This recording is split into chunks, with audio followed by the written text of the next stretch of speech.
বিনীতভাবে অনুরোধ করছি।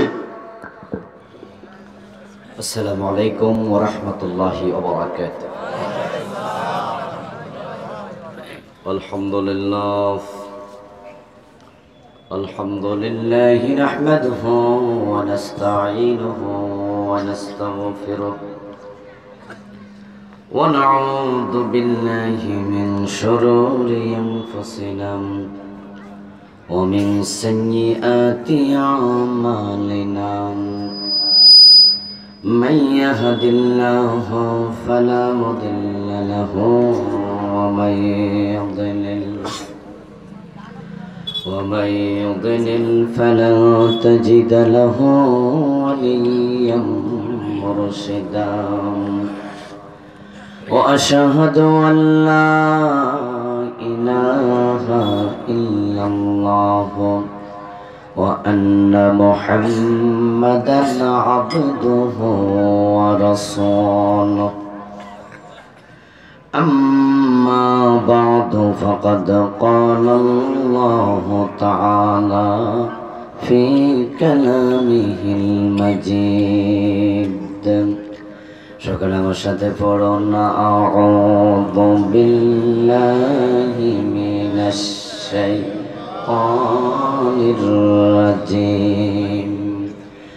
بسم الله الرحمن الرحيم. يا أيها الذين آمنوا ادخلوا في السلم كافة ولا تتبعوا خطوات الشيطان إنه لكم عدو مبين. صدق الله العظيم. اللهم صل على محمد وعلى آل محمد كما صليت على إبراهيم وعلى آل إبراهيم إنك حميد مجيد.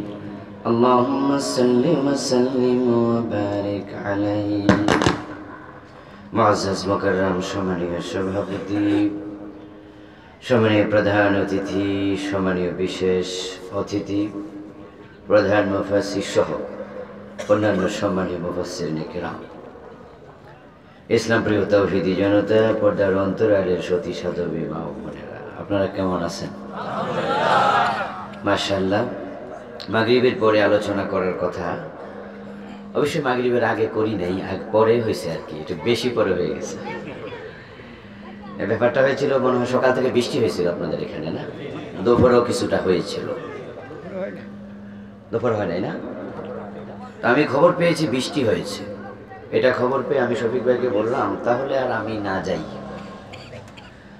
দুপুর 12টা 12:30টার দিকে বললাম যে বক্তা তো আছে, আমার আল্লাহর রাস্তে মাফ করে দেন। উনি দেখলাম নিমরাজি হয়ে গেছে, কয়ে হ্যাঁ কিছু বৃষ্টি হয়েছে। তখন ভাবলাম যে তাহলে নাই আসি। আমার পরবর্তী প্রোগ্রামটা ফেনীতে, ওদেরকেও বললাম যে বৃষ্টি ওখানে হচ্ছে। বললো যে ঠিক আছে হুজুর, বিকালে ফোন দিয়ে রওনা দিয়ে, যদি বৃষ্টি হয় তাহলে এত কষ্ট করে আসা লাগবে না। তো 5:30টার দিকে ওদের ফোন দিয়ে, 5টার দিকে ওরা বললো আসেন, আমরা প্রয়োজনে মসজিদে করব। তো ভাবছিলাম আপনাদের এখানে ছুটি তো পাইছি, এই জন্যই মূলত লেটটা হয়ে গেল। পরে পথে শফিক ভাই ফোন দেয় এমন শুরু করছে যে ক্যান্টনমেন্টে যাইতে দিব না আমার লক্ষণে কয়ে। তা আমি বললাম আপনি তো আমার ছুটি দিলেন, আবার আপনি এখন জ্বালাচ্ছেন। কয় যে না, আমার মান সম্মান থাকবে না, আপনি শুধু সালাম দিয়ে স্টেজে দাঁড়াইয়া চলে যাবেন। আমি কই এটা হলে আমিও মাইর খাম, শুধু আপনি একা খাইবেন না। তো শেষ পর্যন্ত যাক আল্লাহ আসার তৌফিক দিয়েছে। রাগ করেন নাই তো আপনারা? আমি সংক্ষেপে কিছু কথা বলবো ইনশাআল্লাহ। এরপর আমাদের ফরিদি ভাই মাঝখানে ব্রেক করছে, চা খাইয়া সারলে উনি আবার শুরু করবে। এরপরে শাইখুল ইসলাম শাইখ ভাই সহ অন্যরা আসবেন। আল্লাহ তাআলা আমাদের সকলকে আমল করার নিয়তে কথা বলা এবং শোনার তৌফিক দিন, আমিন। আল্লাহ তাআলার পবিত্র দরবারে হাজারো কোটি শুকরিয়া জ্ঞাপন করছি যে মহান মনিব অত্যন্ত মেহেরবানি করে আমাদের সকলকে কোরআনের ময়দানে, কোরআনের মাঠে, কোরআনের মাহফিলে কোরআনের কথা বলার জন্য, শোনার জন্য আসার তৌফিক দিলেন, যিনি আমাদেরকে সুস্থতা দিলেন, নিরাপত্তা দিলেন, কোরআনের কথা বলার মতো, শোনার মতো মন মানসিকতা দিলেন, এই সব নিয়ামতের মালিক কে? আল্লাহ। এজন্য আমরা আলোচনা শুরুতে মন প্রাণ উজাড় করে অন্তরের সবটুকুন শ্রদ্ধা এবং ভালোবাসা দিয়ে আমাদের সে মনিব আল্লাহ তাআলাকে শুকরিয়া জানাই, কৃতজ্ঞতা জানাই। সবাই মিলে জোরে জোরে একবার কালিমাতু শুকর পড়ি, আলহামদুলিল্লাহ। সম্মানীয় ভাইয়েরা, আমি আপনাদের সম্মুখে পবিত্র কোরআন মাজিদ থেকে সূরাতুল বাকারা এর 208 নম্বর আয়াত তেলাওয়াত করেছি। আল্লাহ তাআলা সূরাল বাকারার 208 নম্বর আয়াতে আমাদের বলছেন, ইয়া আইয়ুহাল্লাযীনা আমানু, ও ঈমানদারেরা। ডাকের মাঝে একটা আত্মসম্মান আছে। কে কাকে কিভাবে ডাকে, ওই ডাক দিয়ে বোঝা যায় সে তাকে সম্মান করলো না অপমান করলো, ঠিক না? এই শোন,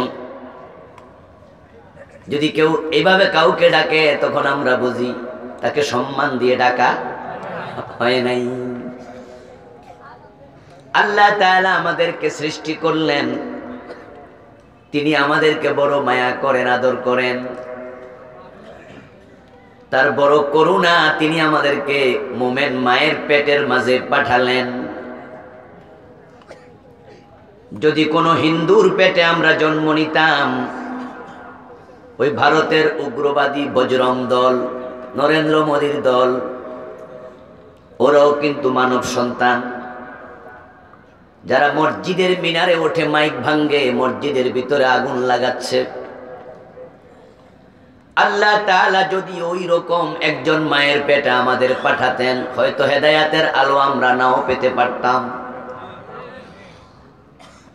কিন্তু আমাদের ভাগ্য বড় ভালো, এমন মায়ের পেট থেকে এসেছি, জন্মের পর পর কানের মাঝে আল্লাহর তাকবীর শুনেছি। যেই মাইকের মাঝে আল্লাহু আকবার বলে, তারা সেই মাইক ভাঙ্গে। কারণ এমন মায়ের পেটে এসেছে যেই মা মুমিন না, কাফের। আর আল্লাহর বড় মেহেরবানি, তিনি এমন মায়ের পেটে পাঠালেন, জন্মের পরই আমাদের কানে আজান এসে গেছে। ওই মুমিন মায়ের পেটে পাঠায়া, মুমিন হিসাবে দুনিয়ায় পাঠায়া, তিনি কোরআনের মাঝে আবার ডাকেন, ইয়া আইয়ুহাল্লাযীনা আমানু, ও ঈমানদার, ও আমার ঈমানদার বান্দা শোনো। আল্লাহ তাআলার আহ্বানে সাড়া দেয়া দরকার আছে না নাই? কিভাবে দেবেন?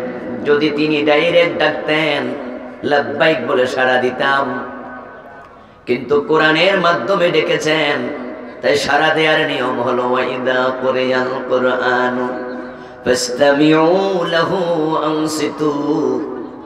কোরআন যখন পড়া হবে, বলা হবে, কোরআন দিয়ে ডাকা হবে, তখন কোরআনের মাজলিসে কথা বলা জায়েজ নাই, বরং আল্লাহর কথাগুলো মনোযোগ দিয়ে শ্রবণ করা লাগে। যদি কেউ শ্রবণ করে, তাহলে আল্লাহর ডাকে সাড়া দেয়া হয়ে যায়। ও মুমিন, আহ্বান করে এবার আল্লাহ তাআলা বলছেন, উদখুলু ফিস সিলমি কাফা। তোমরা যারা ঈমান এনেছো, ঈমান আনার পরে দায়িত্ব শেষ না শুরু? বুঝতে হবে, ঈমান হলো ইসলামে প্রবেশের রাজতোরণ, প্রধান গেট, মেইন ফটক। গেটে দিয়া ঢোকার পরে আপনি ভাববেন না যে আপনি ঘরে ঢুকে গেছেন, বরং আপনি মাত্র এরিয়ায় প্রবেশ করলেন। ইউনিভার্সিটি ভর্তি হলে আপনি ভাববেন না আপনি প্রফেসর, আপনি মাস্টার্স কমপ্লিট ওয়ালা হয়ে গেছেন। আপনাকে এবার লেখাপড়া শুরু করতে হবে। মেডিকেলে ভর্তি হয়ে যদি কেউ ভাবে তার দায়িত্ব শেষ, জীবনে কপালে ডাক্তার হওয়া জুটবে না। ইঞ্জিনিয়ারিং বিশ্ববিদ্যালয়ে ভর্তি হইয়া যদি কেউ মনে করে দায়িত্ব শেষ, জীবনে ইঞ্জিনিয়ার হতে পারবে না, ঠিক মুসলমান হওয়ার জন্য ঈমান এনেছে কিন্তু মনে করে কাম শেষ, আর কিছু লাগবে না, তার কপালে জান্নাত মিলবে না। আপনি ঈমান এনেছেন, ঈমান হলো ইসলামে প্রবেশের মেইন গেট। এখন আল্লাহ আপনাকে বলো, ঈমানদার, দায়িত্ব তোমার শুরু। কি দায়িত্ব পালন করবা শোনো। উদখুলু ফিস-সিলমি কাফা, তুমি ইসলামের মাঝে পরিপূর্ণ প্রবেশ করো। সুবহানাল্লাহ। ও ঈমানদার, কোন কাফের কাল্লে কথা বলে না ইসলামে প্রবেশ করো পূর্ণ, বরং ঈমানদারদেরকে বলছেন নামাজ পড়ো। কোরআনের মাঝে আল্লাহ বলাতে নামাজ ফরজ হয়ে গেল, রোজা রাখার আদেশ করাতে রোজা রাখা ফরজ হয়ে গেল, আতুজ যাকাত বলার কারণে যাকাত দেয়া ফরজ হলো, উদখুলু ফিস-সিলমি কাফা বলার কারণে ইসলামেও পরিপূর্ণ প্রবেশ করা ফরজ হয়ে যায়। এখন কোন ব্যক্তি নামাজ তরক করলো, ফরজ ঘাটতি হলো, রোজা কাজা করলো, ফরজ তরককারী হলো, যাকাত দিল না, ফরজ তরককারী হলো, ইসলামে পরিপূর্ণ প্রবেশ করে নাই, সেও ফরজ তরককারী হলো। আমাদের কাছে নামাজটা খুব ইম্পর্টেন্ট, রোজাটা খুব ইম্পর্টেন্ট, হজটা খুব ইম্পর্টেন্ট। এর কারণে বিষয় আলাপ আলোচনা বেশি, ওয়াজ মাহফিলে বক্তৃতা বেশি, কিন্তু অর্ধেক ইসলাম মেনে আমরা যে বসে আছি জান্নাতের আশায়, ইসলামে পরিপূর্ণ প্রবেশ করাও যে ফরজ, এই চিন্তা কোটি কোটি মুসলমানের মাথাতেই নেই। আকিমুস সালাহ বললে নামাজ ফরজ যদি হয়, ওয়াতুজ যাকাত বললে যাকাত যদি ফরজ হয়, উদখুলু ফিস-সিলমি কাফা বললে ইসলামে প্রবেশ করা ফরজ কেন হবে না পরিপূর্ণ? এটাও তো একই আল্লাহর আদেশ। উদখুলু প্রবেশ করো ফিস-সিলমি কাফা, ইসলামে পরিপূর্ণ ভাবে। বলে তাত্তাবিউ খুতুওয়াতিশ শায়তান, এরপরে বলেন শয়তানের পদাঙ্ক অনুসরণ করিও না। ইসলামে পূর্ণ প্রবেশের আদেশের পরে শয়তানের পদাঙ্ক অনুসরণ করতে নিষেধ করা হলো। এই দুটার মাঝে মিল কোথায়? দুটা তো ভিন্ন দুটি জিনিস। ইসলামে পরিপূর্ণ প্রবেশ করো, শয়তানের পদাঙ্ক অনুসরণ করো না। আপাত মনে হয় ভিন্ন দুটি আদেশ, কিন্তু বাস্তবে ভিন্ন নয়, একই আদেশের ধারা পরম্পরা। আল্লাহ বুঝাতে চান ইসলামে যে পরিপূর্ণ প্রবেশ করে না সে শয়তানের অনুসারী হয়ে যায়। তাই তিনি আবার বলছেন ইসলামে পরিপূর্ণ প্রবেশ করা শব্দের পরে শয়তানের পদাঙ্ক অনুসরণকারী হইও না। যদি পরিপূর্ণ প্রবেশ না করো তাহলে তুমি নিজের অজান্তে শয়তানের অনুসারী হয়ে যাবে। যেমন বন্ধু, আল্লাহর কোন বান্দা ইসলামে 50% প্রবেশ করেছে, এবার বাকি 50% শয়তানের পথে আছে না নাই? আরেকজন 70% ইসলাম গ্রহণ করেছে, বাকি 30% শয়তানের পথে আছে না নাই? একজন 90% ইসলাম নিয়েছে, বাকি 10% শয়তানের পথে আছে না নাই? আল্লাহ ঠিক এটাই কয়, ইসলামের মাঝে পুরা ঢোকো, শয়তানের পথে 1% রাখা যাবে না। আচ্ছা কেন? 1-2%, 5%, 10% যদি আমরা ইসলাম নাও মানি, প্রবলেমটা কোথায়? এবার আল্লাহ বলছে ইন্নাহু লাকুম আদুউম মুবিন। প্রবলেমটা হলো সে তোদের বড় দুশমন রে আমার বান্দা। যদি তুই তোর দ্বীনের মাঝে, ইসলামের মাঝে, জীবনের মাঝে শয়তানের জন্য কিছু রেখে দেস, সে বড় দুশমন। ওই অংশ ধরে টেনে তোর বাকি অংশ সে তার রাস্তায় নিয়ে ছাড়বে। সে তোর এত বড় দুশ্মন, সে যদি সামান্য পা ওটুকু টান মাইরা তোরে ছুটাই দেবে। মাফলার পেছাইলেন মাথাতে। Example is the better than precept. Example is the better than advice. যুক্তি উদাহরণ অনেক সময় উপদেশের চেয়েও বেশি কার্যকরী হয়। গামছা পেছালেন শীত থেকে বাঁচার জন্য। আমার বন্ধু গাড়িতে বসে আছেন, ড্রাইভ করছেন অথবা সিটে বসে আছেন, গামছার একটা সাইড আপনার পিছনে আর একটা সাইড সামনে। যদি কোনো দুশ্মন চায় ওই গামছার দুই পাশটা শক্ত করে ধরে গলার মাঝে পেঁচ লাগাইয়া দেবে, সুযোগ আছে না নাই? কিন্তু আপনি যদি গামছার দুইটা সাইড নিজের বগলের ভিতরে ঢুকাইয়া রাখেন, দুশ্মন পিছন থেকে খুঁজবে, ডান পাশ থেকে বাম পাশ থেকে, টান্ডা দিমু কই জায়গা তো নেই। ও দখল ফিসিলমে কাফা, শয়তান বড় দুশ্মন। যদি তাকে তুমি টান মারার জন্য 1% দাও, 5% দাও, 10% দাও, তার বুদ্ধি এত বেশি, মেধা এত বেশি, বয়স এত বেশি, অভিজ্ঞতা এত বেশি, তার এলেম কালামও এত বেশি, তোমারে বুদ্ধি দিয়া এমন পেছে পালাইয়া দেবে তুমি কুলাতে পারবা না। তাই তার জন্য তোমার জীবনে 1% জায়গাও রেখো না। ইন্নাহু লাকুম আদুউম মুবিন, সে বড় দুশ্মন, টেনে তোমাকে নিয়ে যাবে আমার বন্ধু।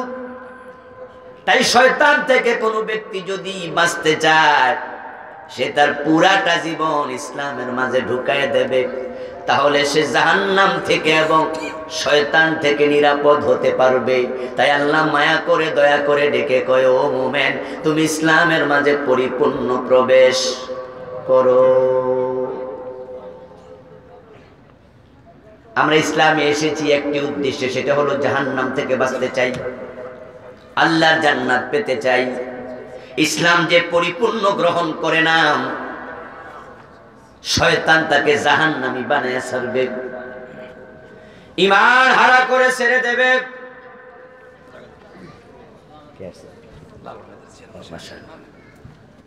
আজকের মাহফিলের সম্মানীয় প্রধান অতিথি, 6 নং ময়নামতি আদর্শ ইউনিয়ন পরিষদের সম্মানীয় চেয়ারম্যান, ময়নামতির গণমানুষের নেতা জনাব অ্যাডভোকেট লালন হায়দার সাহেব আগমন করেছেন। ভালো আছেন ভাই? আমরা ওনাকে স্বাগত জানাচ্ছি।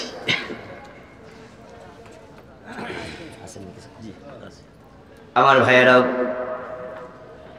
আপনাকে শয়তান কখন পেছে পালাইয়া ঈমানটা কেড়ে নিয়ে যাবে আপনি টেরও পাবেন না। বলুন তো, শয়তানের বয়স আমাদের চেয়ে কম না বেশি? বুদ্ধি, অভিজ্ঞতা, এলেম কালাম, সে ফেরেশতাদের ওস্তাদ ছিল। এজন্য কখন পেছে ফালাইয়া ঈমান নেয় বোঝা বড় জটিল। তাই আল্লাহ তাআলা বলেন, শয়তানের জন্য জীবনে কোনো অংশ রাখা যাবে না। এখন আমরা মুসলমানেরা ইসলামে পরিপূর্ণ প্রবেশ করে মজা পাই না।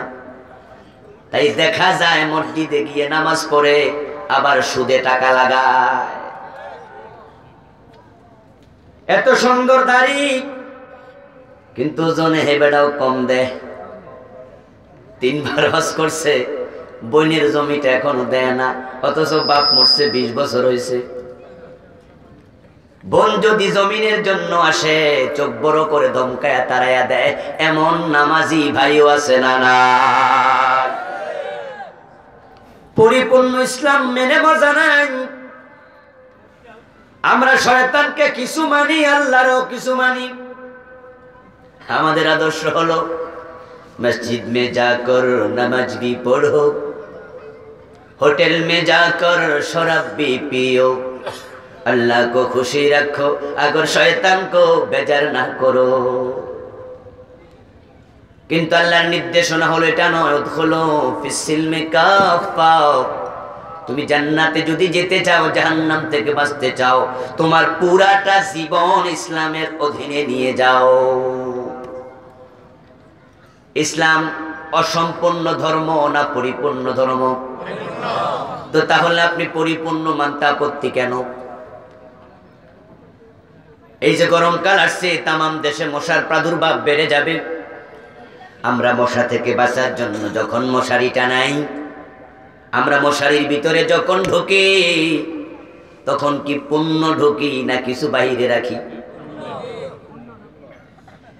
যদি আপনি মশারির ভিতরে ঢুকে পা অথবা হাত একটু বাহির করে রাখলেন, মশা বেজার না খুশি? তো যখন কোন মুসলমানকে দেখে ইসলামে ঢুকে কিছু বাহিরে রাখছে, শয়তানও মহা খুশি। আপনার দেহের কিছু অংশ যদি বাহিরে থাকে, তাহলে মশা কয় বাকিটা ভিতরে থাকুক, আমার কোনো আপত্তি নাই। সে তার যে কাম করা দরকার সবটা এখানে করবে।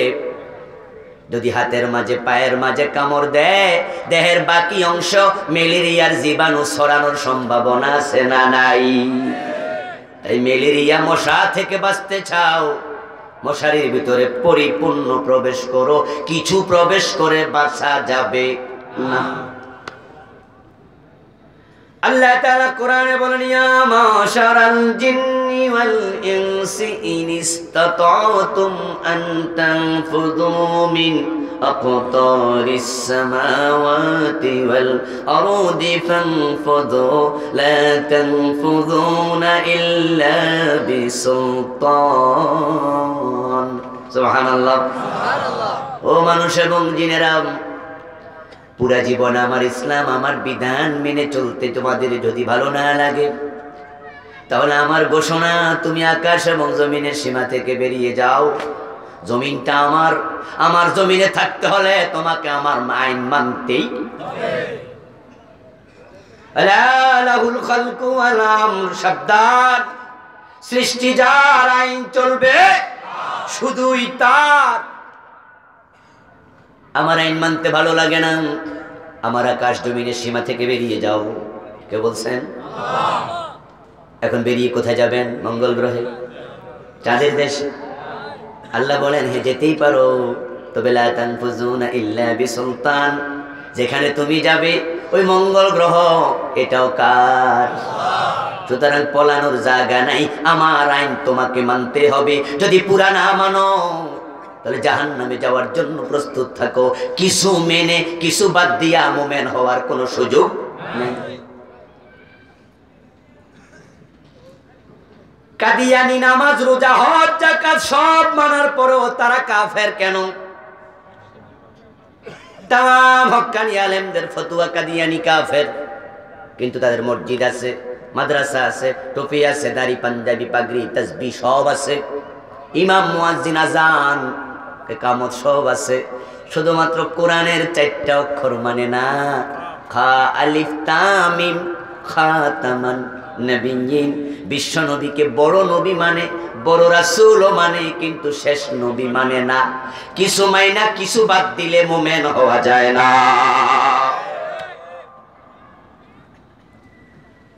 তা আপনি কিছু মেনে আল্লাহকে ইহসান করা দরকার নাই। যে হুজুর আমি তো কিছু মানি, বলেন কি এটাও বাদ দিতাম? আল্লাহ তাই বলেন কোরআনে। আল্লাহ তাআলা বলছেন, ফামান শাআ ফালিয়ুমিন ফামান শাআ ফালিয়াকফুর। তোমার ভালো যদি না লাগে পুরা জীবনে আমার ইসলাম মানতে, তুমি কাফের হয়ে যাও, আমি আল্লাহর কোনো অসুবিধা নেই।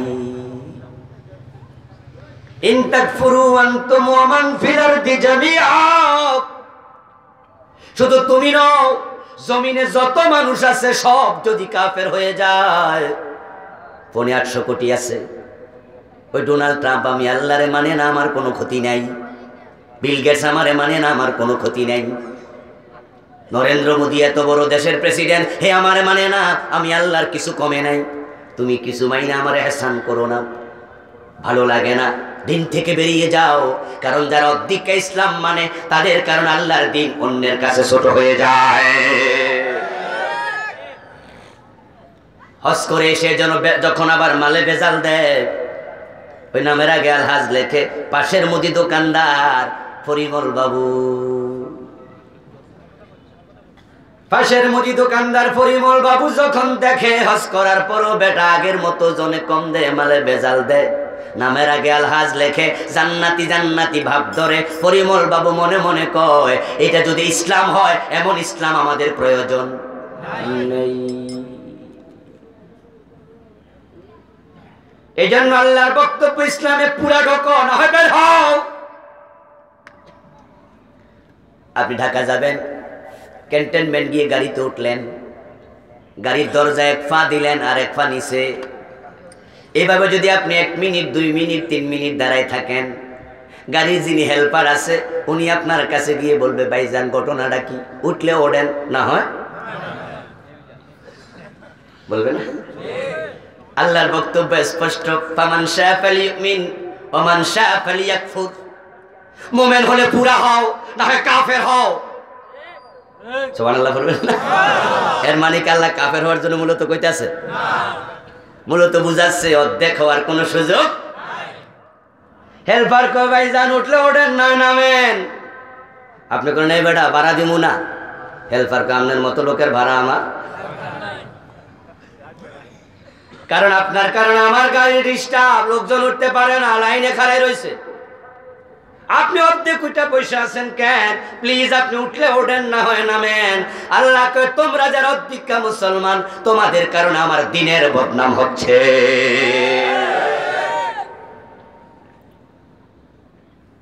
এবার আপনি ধাক্কা খাইয়া ঠেলায় পড়া গাড়িতে উঠছেন, ওঠার পরে জানালা দিয়া 1 হাত বাইর করে রাখছেন, হয় না এমন? তখন লুকিং গ্লাস দিয়ে দেখে ড্রাইভার সাহেব কয় এই যাত্রী হাত ঢুকাও। কারণটা কি? সে আপনার খালাতো ভাই লাগে না, আত্মীয় লাগে না, আপনাকে রিমাইন্ডার দিচ্ছে, কারণ সে দায়িত্বশীল গাড়ির ড্রাইভার। সে জানে হাতটা যদি বাহিরে থাকে ঢাকা যাওয়া হবে না, হাসপাতাল যাওয়া লাগবে। আরেকজন এবার মাথা বাইর কইরা দিয়া আসা, গাড়ি কয়টা যায়। নতুন কিছু যাত্রী আছে, বিশেষ করে মহিলা যারা ঢাকা যায় নাই, গাড়িতে চড়ে নাই, ওইটা জানালা দিয়া বাইর করে এরকম করে চাইতে থাকে, কত সুন্দর গাড়ি যায় রে। ড্রাইভার দেখে আরো জোরে বকা দেয়, ধমক দেয়, যাত্রী মাথা ঢুকাও, তুমি গাড়িতে উঠেছো নিরাপদে ঢাকা যেতে চাও, পুরাটা বডি গাড়ির ভিতরে ঢুকায়া রাখো, যদি মাথাটা বের করে রাখো চান্দিনা যাওয়ার আগে ঢাকা নয় কবরস্থানে যাওয়া লাগবে। তাই বাসের মাঝে পরিপূর্ণ ঢুকে যাও, নিরাপদে ঢাকা পৌঁছা যেতেও ওদখুলু ফিস-সিলমি কাফা। নিরাপদে জান্নাতে যেতে হলে ইসলামে পরিপূর্ণ ঢুকতে হবে। কে বলেছেন? এখন মুসলমান কপাল পোড়া জাতি। এক সময় যখন পুরা ইসলাম মুসলমান মেনেছে, আল্লাহ অর্ধ পৃথিবী মুসলমানের হাতে তুলে দিয়েছে। আর এখন মুসলমানেরা মসজিদে আল্লাহরে মানে, আদালতে আল্লাহরে মানে না। অথচ কোরআন হলো মুসলমানের সংবিধান, ঠিক না? কোরআনের মাঝে বিভিন্ন মামলার রায় আছে না নাই? আল্লাহ তাআলা কয় সুর ধরে হাত কেটে দাও, সমাজে চুরি ডাকাতি থাকবে না, ডাকাত শুলে দাও, মদ পান করলে 80 বেত লাগাইয়া দাও। রাসূলের বক্তব্য, আল্লাহর বক্তব্য। আমরা মসজিদে মানলাম, আদালতে মানি না। আমরা চোর ধরে জেলে দেই, হাত কাটি না। তাই চোর চোর আস্তে করে চোরগুলো জেলখানা থেকে বের হলে ডাকাত হয়ে বের হয়। মুসলমানেরা যখন ইসলাম কিছু মেনেছে, কিছু ছেড়েছে, তখন থেকে আল্লাহ দুনিয়ার ইজ্জত কেড়ে নিয়েছে, তাদের পায়ের তলার মাটিটাও কেড়ে নিয়েছে। এখন অর্ধ দুনিয়া শাসনকারী মুসলমান, তাদের হাতে পৃথিবীর একটা ভূখণ্ড নাই, সবগুলা কাফেররা চালায়, তারা শুধু সেখানে ফুতুলের মতো ক্ষমতায় বসে আছে। দুনিয়া আখেরাতে কল্যাণ যদি চান, ঈমান নিয়ে বাঁচতে চান, ঈমান নিয়ে মরতে চান, জান্নাতে যেতে চান, পুরা জীবনে সব জায়গায় ইসলাম মানতে রাজি হতেই। ইয়াকুলুনা নুমিনু বিবাদ ওয়া নাকফুরু বিবাদ। আল্লাহ কয় তারা বড় চালাক, তারা বলবে কিছু মানি তো, একবারে মানি না তা তো নয়। নুমিনু বিবাদিন কিছু মানি, ওয়া নাকফুরু বিবাদিন কিছু মানি না। ইউরিদুনা আন ইয়াত্তাখিযু বাইনা যালিকা সাবিলা, তারা মাঝামাঝি রাস্তা অনুসন্ধান করছে। উলাইকা হুমুল কাফিরুনা হাক্কা, যারা কিছু মানবে কিছু মানবে না, চিনে রাখো তারা অরিজিনাল কাফের রয়ে গেছে। আল মুমিনু কাল জামালিল আনিফ হাইসুমা কিদা ইনকাদ, তুমি প্রকৃত মুমিন যদি হও, তুমি হয়ে যাও সে ওটের মতো, যে ওটের নাকের ভিতরে রশি ঢুকিয়ে দেয়া হয়েছে, মালিক টানে যেদিকে কদম রাখতে হবে সেদিকে। আর মালিক হাবলুল্লাহ, আল্লাহর একটা রশি আছে, তার নাম কোরআন। ওই কোরআনের রশিটাকে গলায় বেঁধে নাও, কোরআন যেদিকে টানে বিনা বাক্যে সেদিকে যেতে রাজি হয়ে যাও, কোরআন তোমাকে টেনে টেনে আল্লাহর জান্নাতে পৌঁছিয়ে দেবে। আল্লাহ তাআলা আমাদের সকলকে পরিপূর্ণ ইসলাম মেনে আল্লাহর জান্নাতি মানুষের জীবনের আদলে আমাদের জীবন গঠন করার তৌফিক দান করুন। সবাই বলুন আমিন। হাদা মা ইনদি ওয়াল ইলমু ইনদাল্লাহ আলাইহি তাওয়াক্কালতু ওয়া ইলাইহি উনীব। আমার ভাইয়েরা, ওয়াজ কি শেষ না শুরু? ইয়েস, বুঝতে পারছেন। রয়ে গেছে অসংখ্য বক্তা। ইনশাআল্লাহ আমাদের মুহতারাম মাওলানা নুরুল আলম, অধ্যক্ষ দারুল কোরআন মডেল মাদ্রাসা, উনিও এসেছেন। হাবিব আল ফরিদি ভাই কথা বলছিলেন, বাকিটা উনি বলবেন। শরীফুল ইসলাম সুলতানি ভাই, উনিও কথা বলবেন। আর শেখুল ইসলাম শেখ ভাই তো আসছেন। আপনারা ধীরস্থিরভাবে শান্তি এবং শৃঙ্খলার সাথে পরিবেশটাকে অনুকূল রেখে আলোচনা শুনতে থাকুন। আমার জন্য দোয়া করবেন, সকলের কাছে দোয়া চাই। আসসালামু আলাইকুম ওয়া রাহমাতুল্লাহি ওয়া বারাকাতুহু।